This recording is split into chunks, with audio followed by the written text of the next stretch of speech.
Le secrétaire général du Parti communiste du Vietnam To Lam a tenu le 2 mai une séance de travail avec la permanence du comité du parti de la province de Gia Lai et les membres permanents du comité du parti de celle de Binh Dinh. Cette réunion a abordé plusieurs points essentiels: la mise en œuvre des résolutions et conclusions du comité central, la réorganisation de l'appareil administratif local, le travail de défense et de sécurité, le leadership dans la mise en œuvre des tâches de croissance économique et le travail du bien-être social.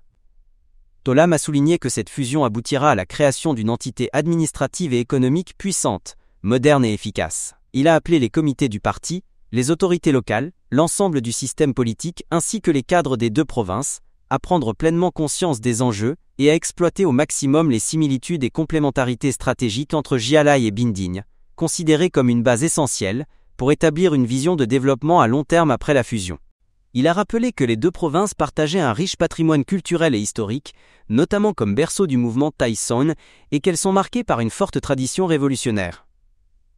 Sur le plan géographique, leur interconnexion, des hauts plateaux au littoral via la route nationale 19 et l'autoroute Quinon-Pleiku, formera un corridor économique est-ouest favorable aux percées dans les domaines de la logistique, du transport, du commerce et de la connectivité régionale. La fusion devrait également permettre la formation de chaînes de valeur intégrées, efficaces et durables, allant de la production à la transformation, à la distribution et à l'exportation, en ligne avec la stratégie de développement vert et durable du pays. Le tourisme est identifié comme un secteur clé. Gia Lai possède des paysages forestiers et le patrimoine culturel des Gong, tandis que Binh Dinh est riche de plages magnifiques, de vestiges liés à la dynastie Tay Son, de villages artisanaux et d'un héritage artistique traditionnel. La fusion des deux territoires favorisera le développement d'itinéraires touristiques interrégionaux uniques, renforçant ainsi leur compétitivité et leur attractivité sur la carte touristique nationale.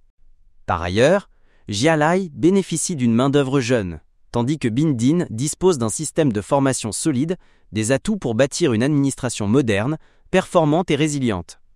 Le secrétaire général a également identifié plusieurs défis majeurs: une croissance en deçà du potentiel, un manque de projets structurants, des infrastructures insuffisantes, ainsi qu'un environnement d'affaires encore contraignant.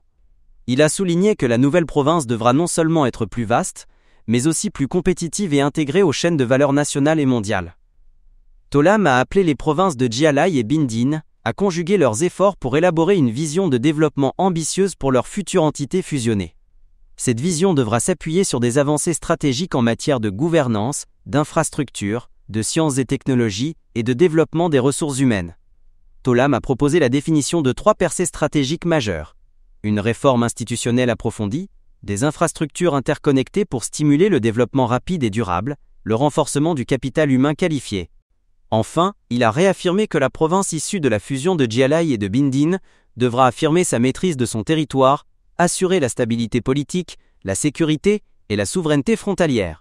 Elle devra aussi promouvoir l'identité culturelle des ethnies locales et améliorer durablement les conditions de vie des habitants, en particulier ceux vivant dans les zones les plus défavorisées.